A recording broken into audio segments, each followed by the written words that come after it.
নমস্কার, আমি শুভ দাশগুপ্তের একটি কবিতা পাঠ করছি। মনে পড়ে। ছেলেবেলার কথা বড় মনে পড়ে।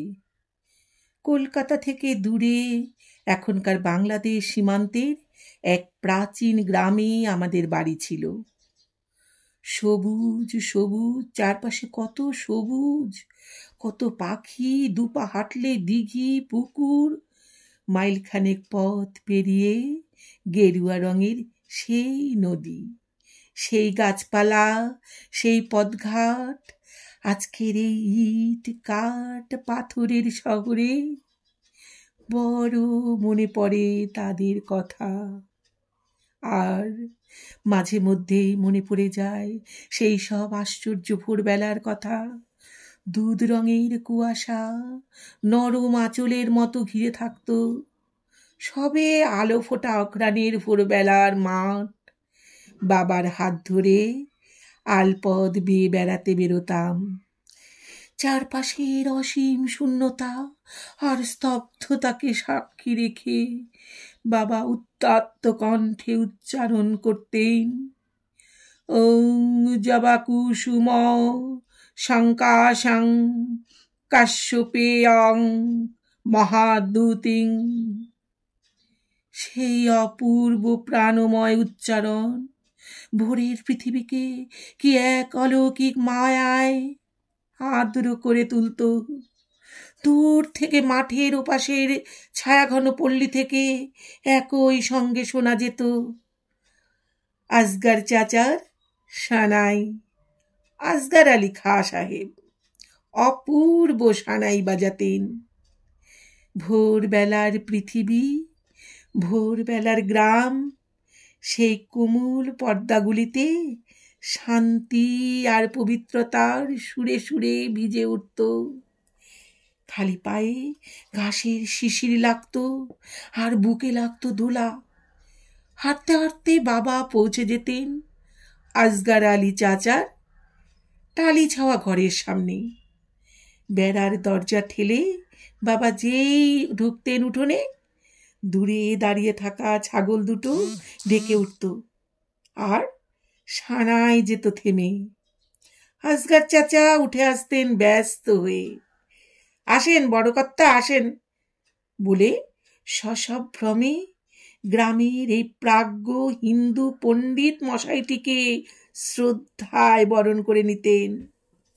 5 ওয়াক্ত নামাজ পড়া নিষ্ঠাবান মুসলমান আসগার আলী খাঁ সাহেব।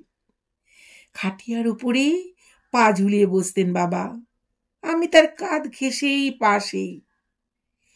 খোকন আইসে, দুধ নিয়ে আসো, চাচা হাঁক পারতেন ঘরের উদ্দেশ্যে। চাচি আসতেন কাঁসার গ্লাসে দুধ নিয়ে। খাঁটি দুধ। আসগার চাচা ভারী ভারী দুধ দিতেন। বড় মনে পড়ে সেই সব কথা।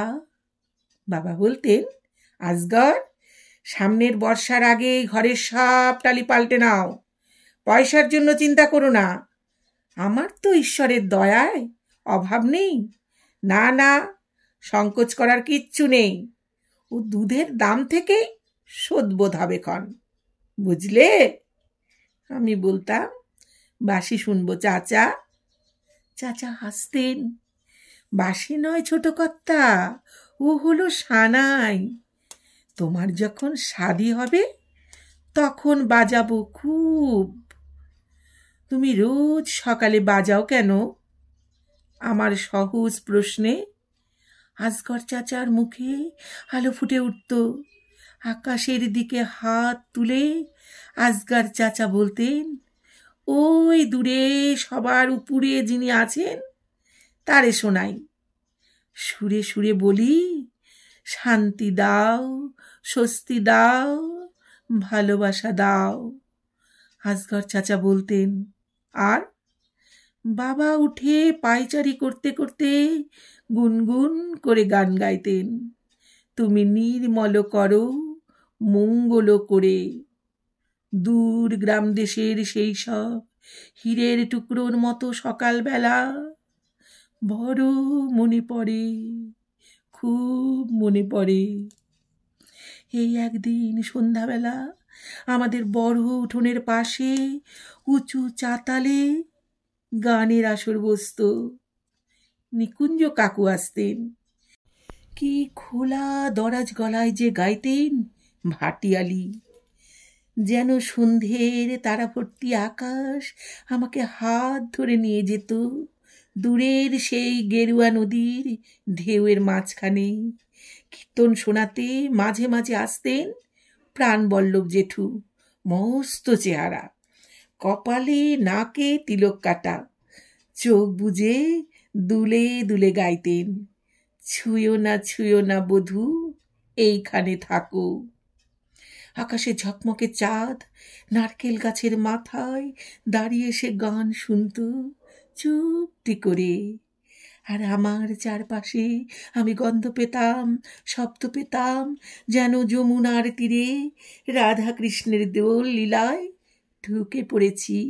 আবিরের গন্ধ, চুড়ির আর নুপুরের শব্দ বড় মনে পড়ে। আশ্চর্য সেই সব সন্ধ্যার কথা। দিন গিয়েছে দিনের হাত ধরে, পৃথিবীর ভেতরে বাইরে ঘটে গেছে কত কত পরিবর্তন। রাজনীতির ঘূর্ণিঝড়ে দেশ হয়েছে খণ্ড বিখণ্ড। বাবা সামান্য কদিনের অসুখেই চলে গিয়েছেন। বাবার মৃত্যুর কিছুদিন আগেই দেশ স্বাধীন হয়েছিল। আর স্বাধীনতার দাম দিতে এই সবুজ শ্যামল মাটিকে রাজনীতির তরবারির ঘায়ে দুটুকরো করা হয়েছিল। শুধু মাথার উপরের আকাশকে গণ্ডি টেনে দুভাগ করা যায়নি। সুনীল সেই বিশাল শূন্যতায় আমি শুনতে পেতাম ওং জবা কুসুম শঙ্কাশং। শুনতে পেতাম আসগর চাচার সানাই, এ আহিরে ভৈরব শিশির ভেজা স্বরলিপি। অনেক অনেক দিন পরে আমরা যখন শহরের পুরনো বাসিন্দা হয়ে গেছি, গ্রামের জমি জমা ঘরদোর সব বিক্রি করে শহরের পায়রা খোপ ফ্ল্যাটে আমাদের নতুন সুসভ্য জীবন, আসগর চাচার খোঁজ করেছিলাম নানাভাবে, পাইনি। তার সানাইটি হাতে করে শেষ যেদিন আমাদের গ্রামের বাড়িতে এসেছিলেন, সেই অদ্ভুত সকালবেলার কথা আমার স্পষ্ট মনে আছে। চারপাশে ক্রমে বেড়ে ওঠা ভয়াবহ পরিস্থিতিতে সবাই যখন পালাতে চাইছে একটু নিশ্চিন্ত আশ্রয়ের দিকে, সেরকম এক ভোরে আসগর চাচা এলেন। উঠোনে বাবার সামনে দাঁড়িয়ে হাউ হাউ করে কাঁদতে লাগলেন। রাত্রি জাগরণে ক্লান্ত শীর্ণ চাঁদ আবছা ম্লান মুখে সে দৃশ্য দেখেছিল তাল গাছের ওপর থেকে। বড় কর্তা, যাই গিয়া, মন মানে না, তবু তো যাইতে হইবই। এসব কি হইল কনকর্তা, কেন হইল?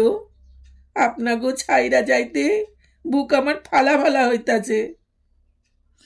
বাবার চোখে আমি প্রথম অমন ভীষণ অশ্রুধারা দেখেছিলাম পরাধীন এক ভোরবেলায়। আমার এখনো মনে আছে, মাঠের পথ ধরে গরুর গাড়ি চলে যাচ্ছে, ভেতরে আসগর চাচার সংসার। ভোরের আকাশে তখনও কুয়াশা। আমার কানে বাজছে আসগর চাচার সেই কথা, ছোট কর্তা, তোমার স্বাদের সময় আমি সানাই বাজাবো, খুব বাজাবো। দূরে মিলিয়ে যাচ্ছে গরুর গাড়ি, বাবার বুক ভেসে যাচ্ছে চোখের জলে। আর তিনি উচ্চারণ করছেন যেন সমস্ত পৃথিবীর জন্য শান্তির কামনায়, ওং জবা কুসুম শঙ্কাশং। মনে পড়ে, খুব মনে পড়ে, ভীষণ মনে পড়ে, ভীষণ মনে পড়ে। নমস্কার। কবিতাটি যদি ভালো লাগে তাহলে সাবস্ক্রাইব করার অনুরোধ রইল।